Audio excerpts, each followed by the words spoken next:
Ticket लौट कर आई है, इस बात का तो हम बहुत अप्रिशिएट करें। यहाँ पर सपोर्ट करने के लिए आए थे और यहाँ पर देखें इस तरह हालत की है कि उन्होंने शटर तक बंद कर दिया।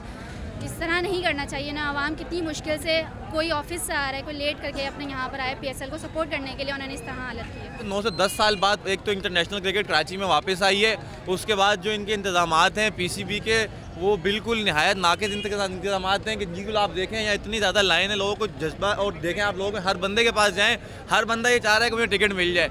1000 रुपये वाला टिकट एक औरत को नहीं मिला है, एक जेंट्स को नहीं मिला है और ख़त्म हो गए। तो कहाँ गए? और अगर ऐसा ही सिस्टम करना था तो फिर कराची में क्रिकेट की क्या ज़रूरत थी?